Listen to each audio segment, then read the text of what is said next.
Saya itu masih ingat cerita guru saya ketika masih sekolah, masih kecil.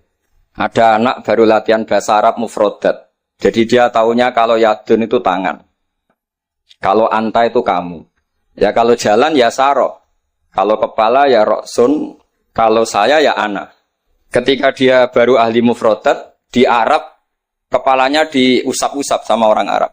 Kata si santri tadi, ya syekh, yadun anta, saro-saro.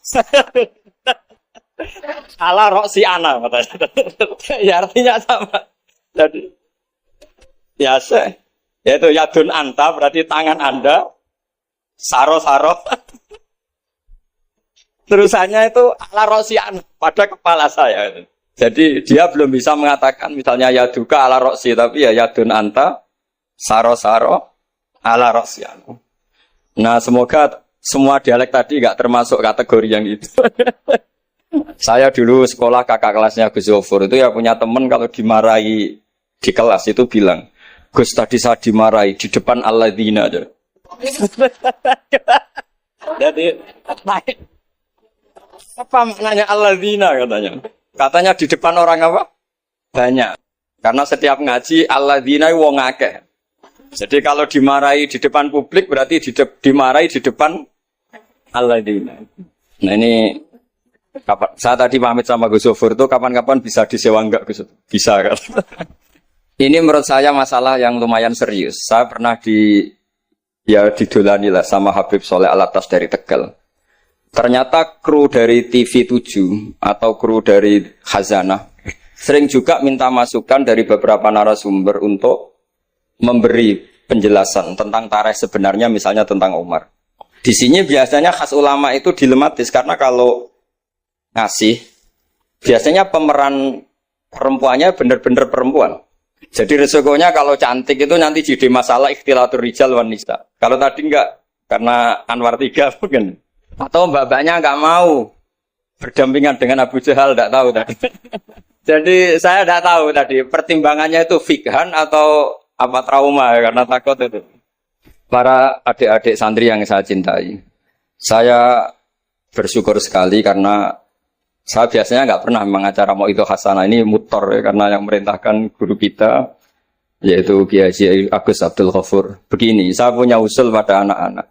Saya bagaimanapun sangat mencintai Pondok Al Anwar. Saya usul sama anak-anak, terutama yang putra ya, supaya tetap menghafal fikih. Jadi kalaupun ditakdir nggak bisa berbahasa Arab kayak tadi, kayak Abu Jahal dan siapa tadi, Sayyid Hamzah dan sebagainya, setidaknya menghafal ahkam fikih.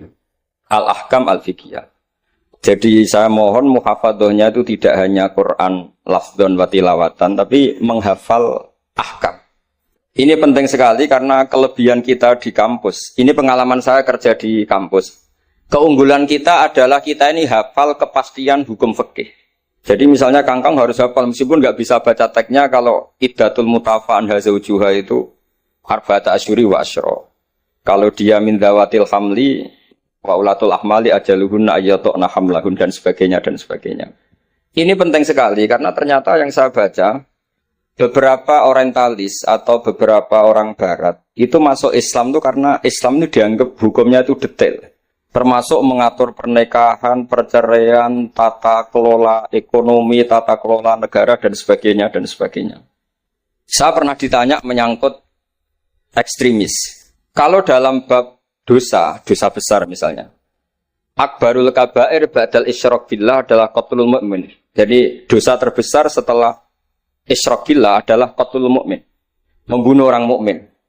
Lalu pertanyaannya adalah kita hidup di negara Indonesia yang penjahatnya ya mukmin atau muslim. Yang kadang premannya juga mukmin juga muslim. Lalu kalau kita membela diri, duel gitu dengan penjahat, lalu kita akhirnya membunuh si penjahat tadi. Apakah masuk ayat wa may yaqtul mu'minam muta'ammidan karena dia orang mukmin?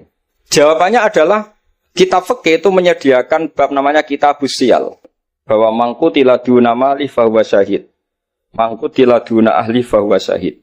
Orang yang duel dengan penjahat kemudian dia mati adalah dia mati syahid. Dan dia kalau terpaksa membunuh, tentu ada aturan-aturannya ya dengan tartib yang ditentukan di kitab-kitab fikih. Itu penjahatnya damnya itu muhaddar. Sehingga dia tidak kena kisos. Si sahibul bait tadi yang punya rumah tadi. Sehingga dengan fikih-fikih yang detail saya harapkan santri sarang. Karena dulu Mbah Zubair itu ma'ruf bil faqih. Saya sering kalau ngajar cerita bahwa misalnya Gus Zofur ngaji sama Mbah Mun ngaji sama Mbah Zubair ngaji sama Mbah Fakih Mas Kumambang, Mbah Fakih ngaji sama Mbah Mahfud Termas. Lah Mbah Mahfud ini muridnya Sayyid Abi Bakar Sato, Sohibul Li'anah. Sayyid Abi Bakar Sato punya kakak namanya Sayyid Umar Sato. Itu dulu kiainya mbahnya Mbah Mun itu. Ahmad Syuaib.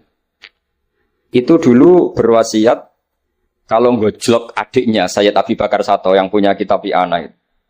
Serana gunane mulang kitab gede-gede, sing penting ku apal kan. Akhirnya kita ini korban konsepnya Sayyid Umar, jadi disuruh muhafadzah. Karena memang harus hafal, jadi mahfudot saat tadi jagoan sama Gus Zofur. Apa ingat ketika dulu muhafadzah?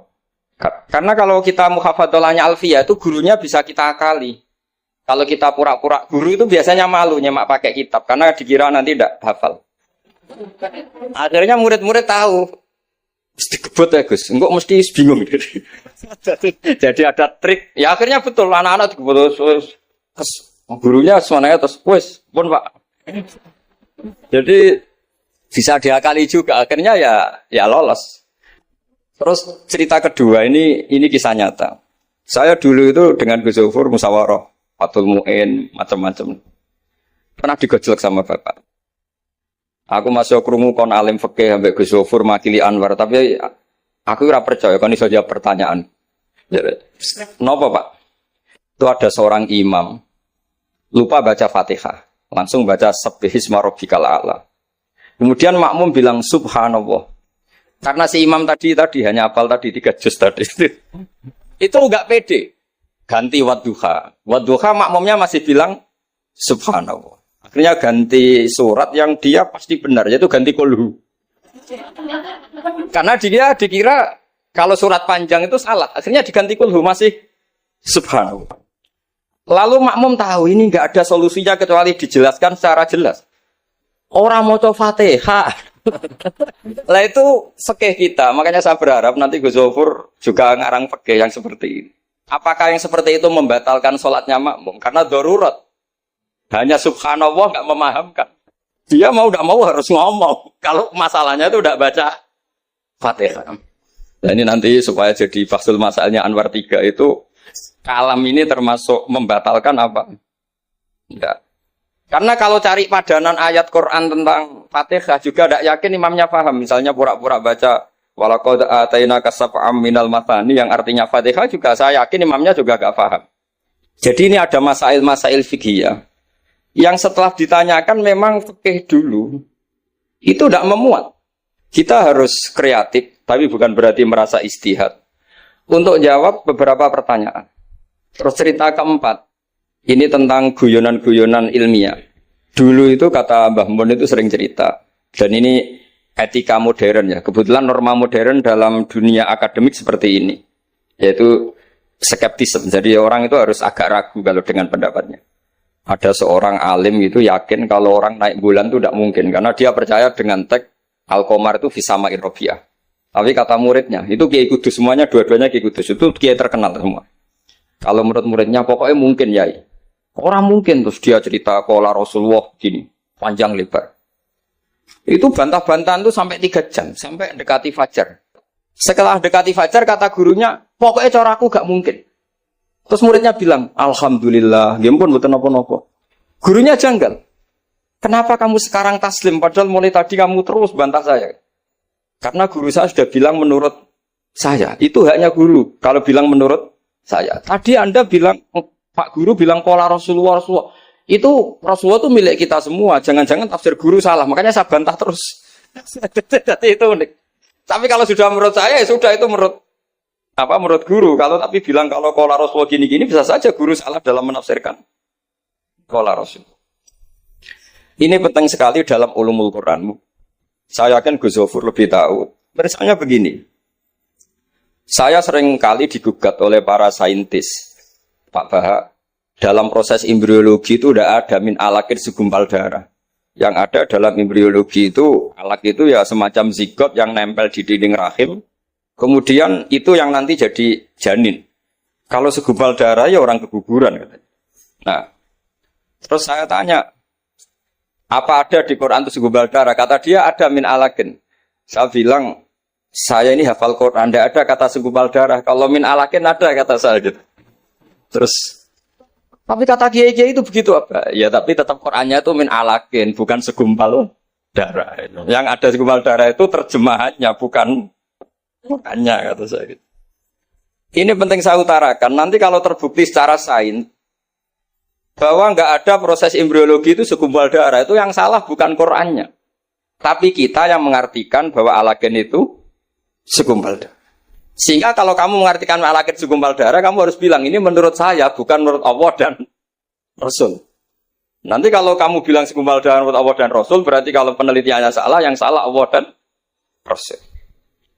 Nah, meskipun tentu sesuai ilmu balaghah bisa saja min alakin benar-benar maknanya segumpal darah, karena untuk litahjin atau untuk litakbeh supaya manusia tidak sombong, diceritakan dia diciptakan sejenis segumpal apa? Darah. Bukan harus materinya dari segumpal darah, tapi sejenis itu. Ya untuk supaya manusia tidak sombong. Bisa saja kalau cara balaghah demikian. Ini kembali ke Umar. Tadi saya ketika melihat drama Umar itu, Sayyidina Umar itu berkali-kali punya pendapat. Karena beliau itu sering solid, sering akurat, sampai penggemar beliau mengintikan hadza mar'a wa ra'a Umar. Hadza mar'a wa ra'a Umar. Ini pendapat Allah dan pendapat Umar.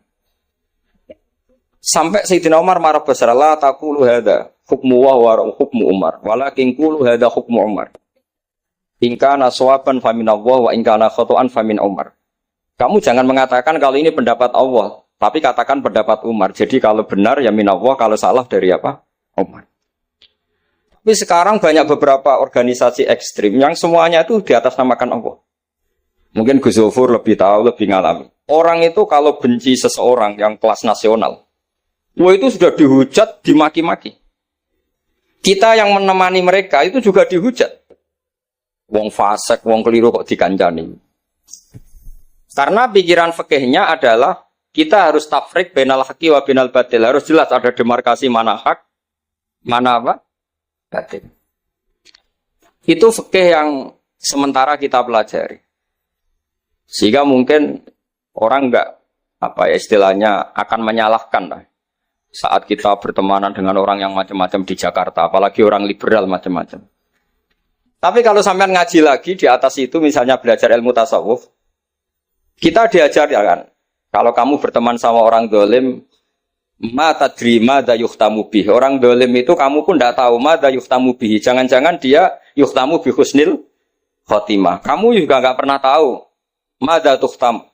Apa kamu nanti tuhtam bi husnil khotimah apa suil khotimah. Sehingga orang-orang tasawuf itu melihat orang dolim ya tetap hormat. Karena tidak tahu nanti akibatnya jangan-jangan dia husnul khotimah, kita yang su'ul khotimah. Ini penting bagi anak-anak Anwar 3, murid-murid Gus Zofur, sehingga orang-orang alim itu harus kamu beri ruang, meskipun secara zahir berteman orang-orang yang macam-macam. Karena itu ada ilmunya. Kita tidak ngambil sikap itu ada ilmunya. Makanya di kitab Hidayatul Hidayah, beberapa kitab tasawuf diterangkan, kalau kamu melihat orang fasik, jangan-jangan yuhtamu bi husnil khotimah, kamu tidak. Kita ingat cerita Wahsy. Wahsy itu orang yang dilaknati Rasulullah karena qatilu Hamzah. Ketika Nabi aksara min la'nil kuffar, malah nazala qaulu ta'ala laisa laka minal amri apa? Syai'un aw yatuba alaihi. Dalam surat Ahzab ketika Allah mensifati orang munafik, itu masih ada kata wa yu'adzibal munafiqina insya'a. Masih ada kata aw yatuba alaihi. Kemungkinan orang munafik adalah Allah menyiksa mereka insya'a atau memberi toh. Sehingga banyak ulama, terutama guru kita Syekhina Kiai Maimun Zubair, itu berteman orang macam-macam enggak masalah. Dan kadang-kadang banyak menimbulkan kekecewaan. Ini nanti enggak ada tafrik bainal haqqi wa bainal batil. Nah, saya akan menjelaskan di sini bahwa itu ada ilmunya. Ada ilmunya. Banyak orang sing la'anahu Rasulullah. Bahkan da'a alaihi Rasulullah kayak Wahsy, kayak Khalid bin Walid. Kaifa yukhlifu qaumun fa'alu bi'ihim hakadha. Zaman itu binabihim hakadha. Yaitu ketika Rasulullah perang Uhud itu syujja wajjuh wa kusirat rubaiyatu wa udmiyat lisatu. Ketika Nabi babak belur wajahnya, kata beliau, kaifa yuflihu qaumun fa'alu bi nabihim hakadha. Tapi apa yang terjadi? Justru Khalid bin Walid itu masuk Islam. Wahsy qatilu Hamzah juga masuk. Sehingga saya meskipun punya sikap, tentu saya sebagai orang punya pilihan gaya hidup. Mungkin saya ya akrab lah kalau sama misalnya Mas Nusron gitu. Tapi kalau Gus Zofur akrab. Tapi saya menghormati, itu pasti ada ilmu. Saya jaga jarak ya ada ilmunya. Gus Zofur berteman juga ada ilmu. Nah ini yang saya harapkan dari Anwar. Mohon ilmu ini diperkuat. Karena basis terkuat peradaban adalah ilmu. Ilmu menyediakan segalanya. Saya masih ingat Gus Mek Peloso itu akrab sama bapak saya. Karena beliau senang semaan. Kebetulan pendiri semaan Jantiko itu bapak sama Gus Mek. Jamiyah anti koler dulu awalnya. Selama-lama diganti Mantap. Terus di era putra-putranya diganti Tigrul Hofiling. Itu kalau jagungan sama bapak itu beliau bilang intinya begini. Iya, nahi mungkar, kenal era gelem kok nahi mungkar. Oleh proses piye oleh tarbiyah piye kenal era gelem. Meskipun tentu anak-anak tidak saya sarankan seperti Gus Mek karena jadab Anda tidak mesti sukses kayak Gus Mek. Itu kan resiko. Karena untuk sukses itu butuh keramat, butuh macam-macam lah. Kalau sampean latihan gitu pasti ditangkap keamanan itu. Karena itu masalah gitu kalau di pondok masalah. Tapi apapun itu, kita punya cukup khazanah ilmiah untuk melihat itu. Saya berkali-kali kalau acara di Pondok Hajan sering bilang, berteman orang fasik itu tidak boleh. Wa ingkana dasarin fajan dibu suratan. Kalau berteman orang fasik itu tidak boleh karena nanti ketularan fasik. Tapi kalau dibalik, pertanyaannya dibalik. Mbah niki membina orang fasik.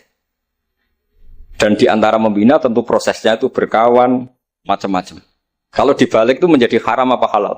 Bukan dibahasakan berteman orang fasik, tapi membina orang fasik. Ini penting saya utarakan karena khazanah kita itu banyak. Saya berharap ulumul Quran di sini sampai yang seperti itu. Saya beberapa kali belajar kitab Hayatus Sahabah. Di situ ada satu aplikasi Kamal Quran, baik yang fiqhud dakwah maupun fiqhul ahkam.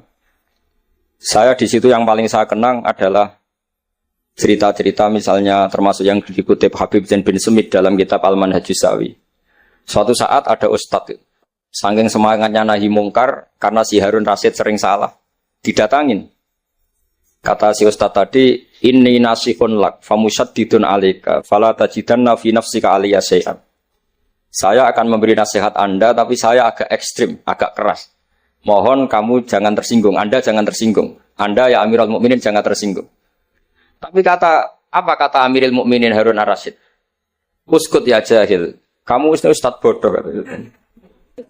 Terus, fa inna Allaha ta'ala qad arsala man huwa khairun minka ila man huwa syarrun minni.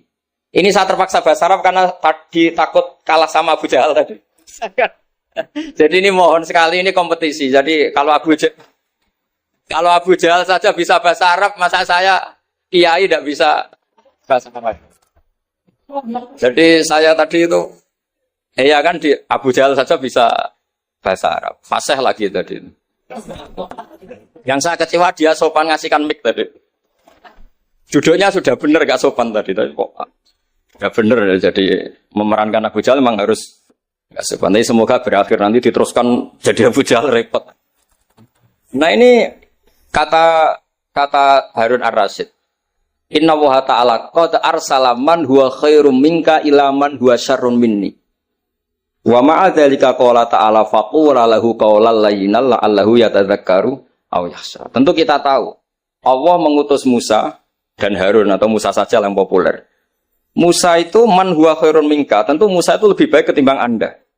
Ila man huwa syarrun minni, tentu Fir'aun itu lebih buruk ketimbang saya. Itu saja masih ada aturan faqula lahu qaulal layyinan. Kamu harus ngomong yang halus.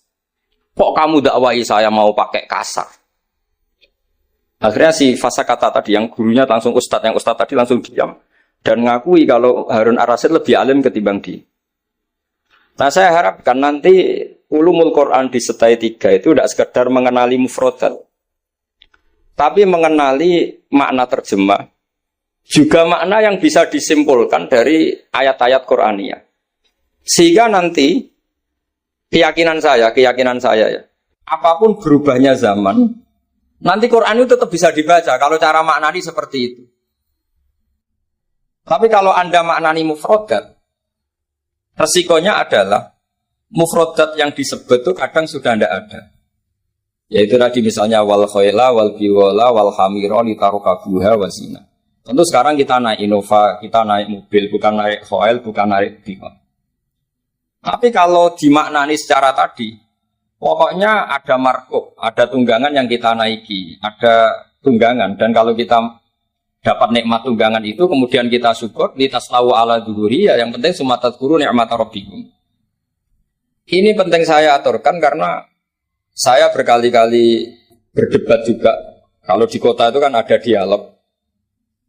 Bahkan ini mungkin Gus Zofur lebih tahu ya. Saya pernah di UII itu pernah disurati sama Majelis Mujahidin Indonesia.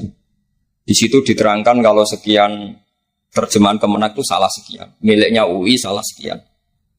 Di antara yang diundang itu saya dianggap makili UII. Tapi apa yang terjadi? Mereka itu karena maknani itu pakai mufrodat, tidak mau pakai ilmu balaghah, tidak mau pakai analisis-analisis yang harusnya terjadi dalam ulumul Quran. Saya punya contoh demikian. Saya sering belajar kitab namanya Kitab Ar-Risalah, karangannya Imam Syafi'i ketika sering surat-suratan sama Abdurrahman bin Mahdi. Kata Imam Syafi'i, Quran itu lisanul Arabi, dan lisanul Arabi itu awsa'ul lisanan, lisan yang paling luas. Sehingga ketika beliau ditanya, kenapa Anda mewajibkan tolabul ma', mencari air, ketika orang harus tayamum di perjalanan. Terus Imam Syafi'i menjawab, falam tajidu ma'an, kemudian kalian tidak menemukan air. Itu baru fatayammamu sa'idan thayyiban. Beliau dengan enteng mengatakan, la yuqalu liman lam yatlub lam yajid. Orang yang belum pernah mencari tentu tidak bisa dikatakan tidak menemukan, tapi tidak tahu namanya. Jadi kalau dikatakan tidak menemukan pasti pada sabit tolab setelah mencari. Kalau belum mencari kok mestinya tidak tahu, bukan bisa dibahasakan tidak menemukan. Nah, saya berharap anak-anak ini karena ditungguin Mbah Mun yang ma'ruf dengan tafsirnya Gus Zofur. Karena Mbah Mun itu murid Said Alawi. Said Alawi punya karangan Takirat Faidul Khobir yang di karang Said Alawi dengan Habib Abdurrahman Al-Musawa kalau nggak salah. Yang nyarain agamanya Syekh Zamzami. Dulu saya belajar itu juga sama Gus Zofur karena dulu yang ngajar Mbah Mun sendiri. Saya juga sering menerima keluhannya Gus Zofur di Jakarta, di mana-mana orang analisis Quran itu tidak pakai ilmu balaghah. Ini repot sekali. Karena kalau kita tidak pakai balaghah maka al-adat yufidul hasra. Kalau dalam kaidah usul fikih, al-adat la yufidul hasra. Ketika Allah pakai kata hitungan itu belum pasti hasr. Jadi taruh saja misalnya begini, ini yang kisah nyata dalam hadis sahih. Ketika Rasulullah itu memintakan maaf sama orang munafik, terus kata Allah mengingatkan intastaghfir lahum sab'ina marratan fala yaghfirullahu lahum. Kata Nabi, jika 70 tidak bisa dimaafkan, wa sa'azidu ala sab'in. Ya sudah, saya tambahi lebih dari 70. Ternyata sama Allah didhawuhi, maksudnya tidak gitu. Kamu mintakan ampun untuk orang munafik maupun tidak, sama-sama tidak, saya ampuni.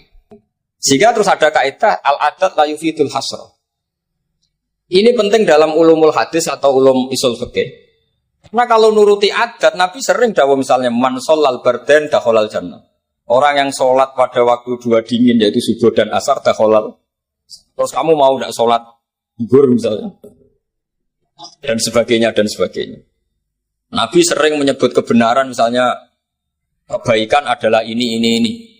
Terus kamu tidak akan melakukan kebaikan yang lain, tentu tidak mungkin. Ini masalah-masalah yang menurut saya serius semenjak ada banyak ormas-ormas yang sidik-sidik katanya kembali ke Quran dan apa? Hadis. Itu tapi kalau guyonannya orang-orang pesantren, ya kamu saja yang kembali.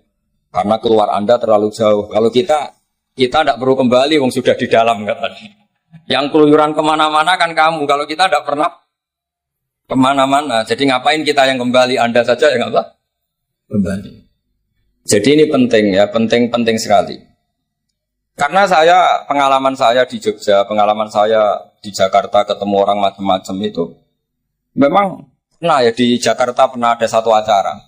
Ya acara seperti ini. Itu yang datang seorang kiai yang ya biasa pakai sarung, ada yang pakai celana.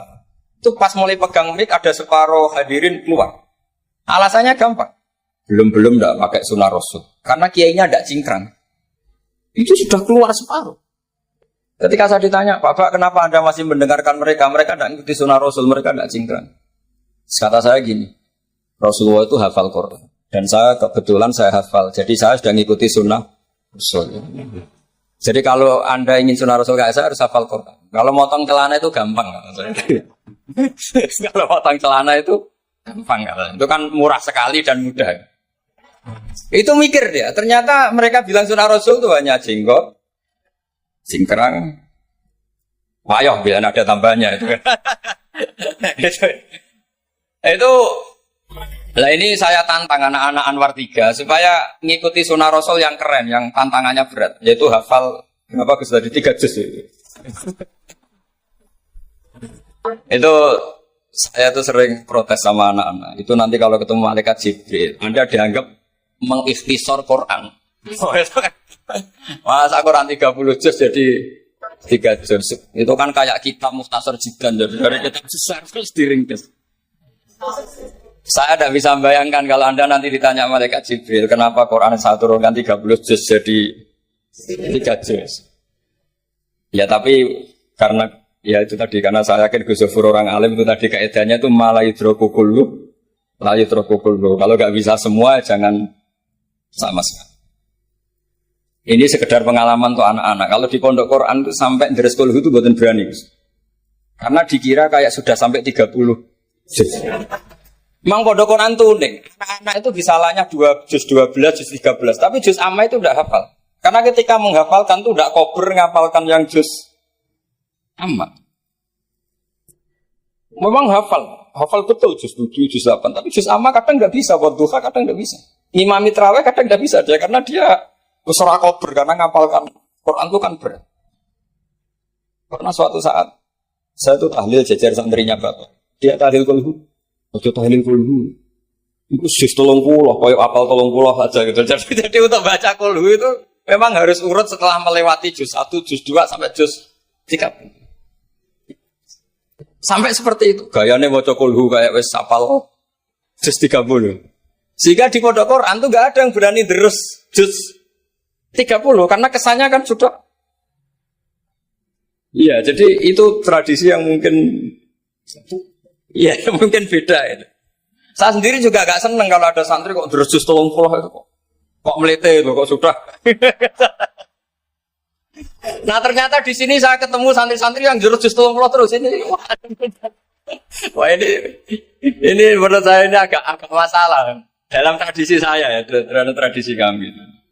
Jadi ya itu tadi karena cara pandangnya beda. Jadi cara pandangnya beda. Tapi saya berkeyakinan memang saya sering ketemu Gus Iit, adiknya Gus Zofur. Beliau sering cerita ke saya, Gus kalau bisa nanti sarang itu semacam kayak Islamic Center. Karena kita tahu semua kayak apa alimnya Gus Najih, kayak apa alimnya Gus Zofur, alimnya putra-putra Mbah Mun. Sesuai bidang spesifikasi ilmu masing-masing. Saya sering nasihati yai bahwa semuanya itu ada ilmunya. Tadi misalnya Anda tidak tegas sama orang fasik, itu ya ada ilmunya. Karena mungkin kita tawaduk la nadrima yuftamu bihi. Kita tidak tahu si fasik tadi yuftamu bi apa, kita tidak tahu. Kita sendiri nggak pernah yakin kalau kita nuftam misalnya bagus nih khotimah. Saya kalau di Jogja ketemu orang liberal, ketemu orang macam-macam, saya pakai ilmu itu. Tapi kalau saya ngaji di pesantren pakai ilmu at-tafriq bainal haqqi wa bainal batil. Kalau santri baik ya tak puji, kalau yang nggak baik ya. Tapi yang jelas nggak tak saboyong. Karena pondok saya bilang nggak punya adat boyong. Kata bapak, kena keramat, santri sing beling dilalak boyong, tapi jogeman boyong gitu. Jadi berarti karena kalau musuhnya boyong berarti tidak keramat karena pakai kriteria fikih tadi pakai. Ini penting saya aturkan karena jangan sampai khazanah kearifan wali songo yang kancanan orang macam-macam. Ada 7 hari ya diterima, 40 hari ya diterima. Zaman itu ya nggak diterima sebagai khurafat bid'ah ya enggak.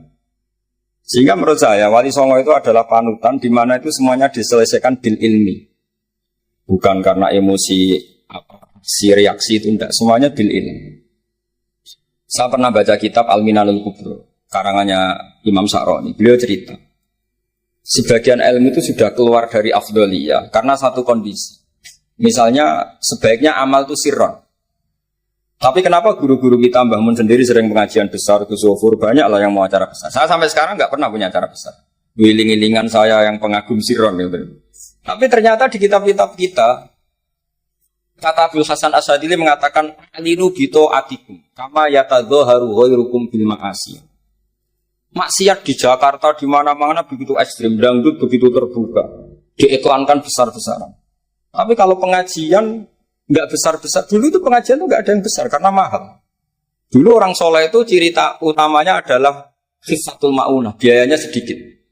Sekarang karena mereka besar-besaran menyebarkan maksiat, kita akhirnya kata Abdul Hasan Asyadili, kamu kalau taat harus iklan, a'linu bi ta'atikum. Kalau taat harus dipertontonkan. Sehingga senang saya misalnya tadi dipertontonkan anak-anak ahli bahasa Arab sampai Abu Jahalnya saja bisa. Wah, itu kan satu prestasi yang luar biasa. Kalau Abu Jahalnya saja alim, apalagi yang tidak Abu Jahal. Apalagi Abu Jahalnya tadi sopan. Wah, itu bagus sekali itu. Itu pasti Abu Jahal kecewa itu diperankan orang yang sopan. Itu udah gue banget katanya. Itu pasti kecewa. Abu Jahal itu pasti kecewa. Jadi ini penting ya, karena kita punya guru yang al-mutabakhir seperti Mbah Mun, seperti Gus Zofur. Jadi kita harus baca kitab itu banyak. Oke, ada haram yang kita tegas, ada halal yang kita tegas. Misal al-halalu bayyinun wal haramu bayyinun. Tapi selalu ada masalah yang wa bainahuma umurun mustabihatun. Ada sesuatu yang memang dari awalnya enggak jelas. Kalau sesuatu itu enggak jelas, kita harus bersikap enggak jelas. Jangan sesuatunya enggak jelas, kita sikapnya jelas. Ini penting kalau aturakan karena sekarang tuh orang banyak yang ekstrim dengan dalih ilmu. Kadang dengan dalih qala Allahu ta'ala, qala Rasul.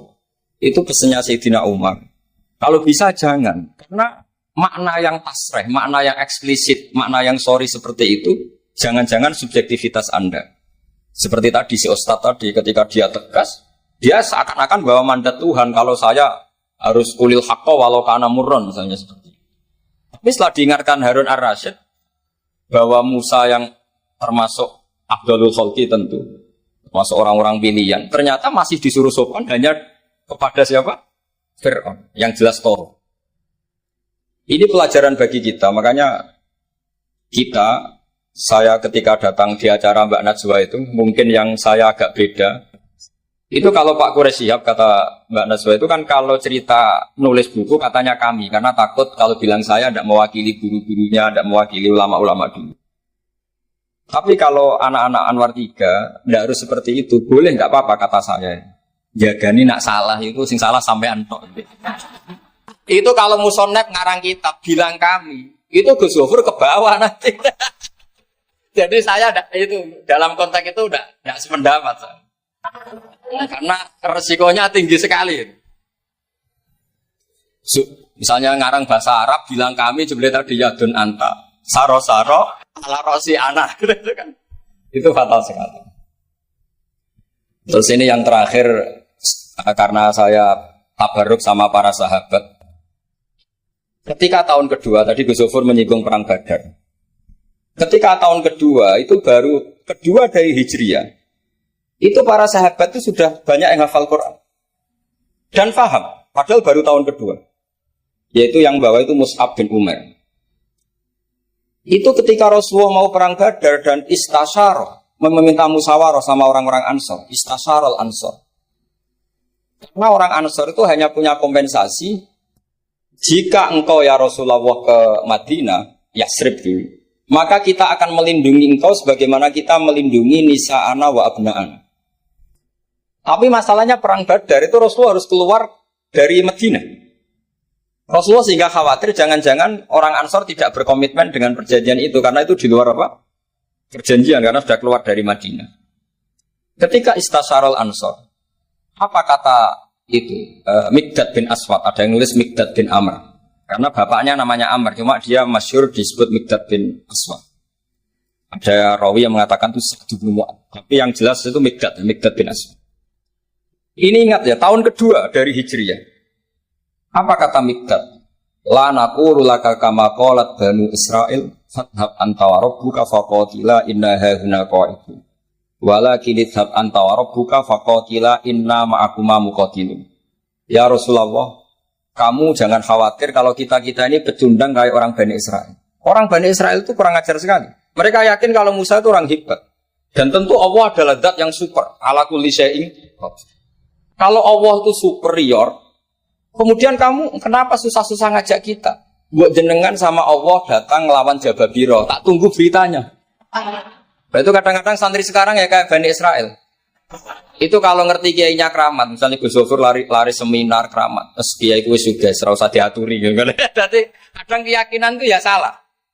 Seperti tadi, Nabi Muhammad itu para pangeran, nak perang rasa dibantu, kan bisa melibatkan Jibril, Israel kan selesai. Itu bisa fatal kalau seperti itu. Banyak loh, kiai-kiai keramat ngeluh itu karena santrinya terlalu kultus keramat, terus santrinya orang mikir kiai ini. Ini buatan nyindir, fakta gitu, terus biasa mawon. Dan terus menurut saya itu tradisi yang salah. Kalau di Sidogiri itu santri yang paling miskin, misalnya akhir sana, tapi nggak perlu ditiru, Gus Zofur itu orangnya ikhlas nggak perlu ditiru. Itu misalnya santri 100 urun 10.000-an, 20.000-an diaturkan gurunya. Karena adat Madura itu panen jagung ya gurunya punya hak, panen apa saja ya gurunya itu tidak nunggu kaya. Kalau adat sarang kan tidak nunggu jadi alumni, jadi kaya baru ingat kiainya. Itu kalau tepahan kiainya sudah meninggal kan terus repot gitu. Itu kata orang tadi siapa itu Mikdad bin Aswad. La naqulu laka kama qalat Banu Israil. Fathab anta wa rabbuka faqatila inna hahuna qa'idun. Walakin idhab anta wa rabbuka faqatila inna ma'akuma muqatilun. Tapi silahkan ya Rasulullah, engkau berangkat. Kita akan mengikuti engkau ikut perang. Artinya apa? Mereka bisa memahami Quran meskipun itu kisah tentang Bani Israel. Mereka tahu sindiran Quran, mental yang benar kayak apa, yang salah kayak apa. Dan itu yang ditiru kitab Fathul Mu'in. Misalnya kitab Fathul Mu'in menulis begini. Misalnya ya, wa tusannu misalnya as-sholat binasatin atau wa yusannu nasatun di sholatin. Disunatkan kalau mau sholat itu sumringah, kelihatan happy, kelihatan senang. Wa yusannu nasatun di sholatin. Terus di penjelasannya sederhana. Fa inna Allaha ta'ala dzamma li tarikihi wa qala wa idza qamu ila sholati qamu bis. Kalau mau sholat itu harus kelihatan sumringah, happy, kelihatan senang, isyuk, berontok, mau sholat, mau ketemu Allah, mau ngajar. Karena Allah itu mengkritik orang yang meninggalkan nasyat. Yaitu kalau mau sholat aras-arasan. Terus beliau menyitir, wa idza qamu ila sholati qamu besar.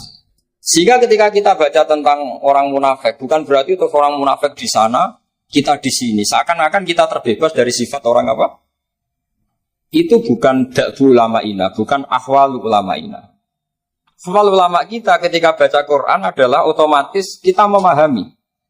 Dan memahaminya itu bisa mafhum yang luar biasa, kayak tadi. Kayak yang saya ceritakan tadi, Harun ar-Rasyid, kayak siapa tadi, Mikdad bin Aswad, dan kayak tadi Fathul Mu'in misalnya. Sama dengan model-model karangan Imam Ghazali. Imam Ghazali kalau ngarang kitab itu sebenarnya sederhana. Setelah kita teliti itu semuanya ya sederhana sekali. Artinya ayat yang dikutip itu sering kita baca. Tapi beliau secara indah, secara menakjubkan, itu bisa ngambil kesimpulan yang luar biasa. Saya punya kitab Mufrodat yang dikarang oleh beberapa ulama. Dan beliau cerita tentang kehebatan Sayyidina Ali dalam menafsirkan Quran. Kata Sayyidina Ali, saya tidak bisa membayangkan dahsyatnya angin ketika mengobrak-ngabrik kaum Mu'ad. Karena anginnya angin balilo, enggak terkendali. Ya, karena Allah punya tradisi begini, kata Sayyidina Ali ini. Wa in min syai'in illa indana khazainuhu wa ma nunazziluhu illa biqadarin ma'lum. Segala sesuatu itu terukur dan saya turunkan juga dengan ukuran yang pas, biqadarin ma'lum. Tapi ketika Allah mensifati angin yang untuk kaum Ad disebut birihin sorsorin atiyah. Atiyah maknanya balilo, pakai tak. Ya pakai tak. Terus yang sebagian ayat tentang Nabi Nuh. Inna lamma taghal ma'u hamalnakum fil jariyah. Togho itu maknanya lacut. Jadi air sudah gak terkendali, kayak di luar kendali malaikat. Sudah togho, sudah balelo. Saking balelonya yang main hantam saja. Kata Sayyidina Ali, Sehingga dua ayat ini menunjukkan betapa dahsyatnya banjir karena diredaksikan ghalma. Begitu juga betapa dahsyatnya angin karena disebut dirihin sorsorin atiyah. Jadi yang namanya atiyah itu pakai tok ya. Ini ain tok ya, ini yang pakai apa? Ain alif ta. Jadi dari mufradat ini kelihatan bahwa benar-benar dahsyat. Karena Allah punya adat segalanya terukur. Ternyata di situ disebut tohornya semuanya sudah keluar dari apa? Ukuran. Ini saya mohon sekali karena anak-anak Anwar 3 ini menangi Mbah Mun, menangi Gus Zufur. Saya sendiri diminta beliau bantu ngajar di sini. Jadi saya mohon sekali karena ini banyak ya nabi al-ilmi lah, banyak sumber-sumber ilmu.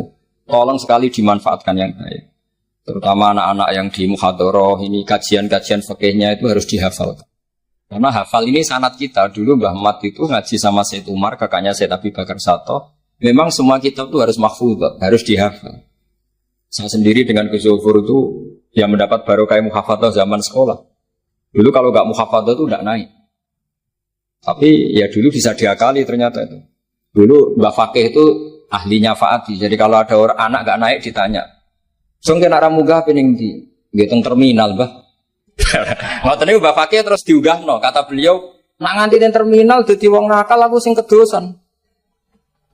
Mergo tadi mayu ati ilal haram nggih. Haram. Sehingga dulu masyhur kalau anak-anak ndak naik itu sudah kong kali kong. Oh nak takoki muni ning terminal yo. Karena kiai itu mesti pantangan. Taman kalau nggak percaya coba aja anak yang nakal mau boyong terus disowankan Gus Zufur. Gus, nak jenengan boyong balik mereman malih. Mikir, mesti kiai itu mikir. Tapi jangan pakai loh. Ini kan cerita dulu. Sehingga anak-anak yang gak mukhafadzah itu mesti ada yang anak-anak lugu ditanya Mbak Fakih. Kalau nggak naik ning dicong gebaleni, masya Allah, alhamdulillah. Ya orang munggah tenang. Jadi cara pandang kiai itu unik. Makanya ilmunya kiai susah dianalisis ini karena unik. Ya seperti itu. Ya saya harap ilmu ini nggak jadi nggak jadi masalah bagi anda. Terus nanti anda menteror Pak Musonep. Apa Musonep? Nah aku ramuga yang terminal. Udah bisa. Ya saya kira demikian, semoga manfaat. Terus kalau ini ngapunten sangat sudah berbiasa, bukan sakit kalau acara-acara pidato, bukan sakit. Nak ngaji kalau biasa, nak ngaji rak ngerpek, wonten kitabe terus moco. Tapi kalau seperti ini tuh temanya jadi bias. Tapi ya semoga tadi barokahnya Sayyidina Umar tadi kok. Saya jadi malu itu karena tadi Abu Jahal kok fase gitu, saya itu masih. Ya monggo doa bareng-bareng ya mugi-mugi pondok ini pondok sing mubarokan sing nafi'an ummati Rasulillah nasihan lillahi wa li rasulihi wa li kitabi wa li aimmatil muslimina wa amatihim. Al-Fatihah.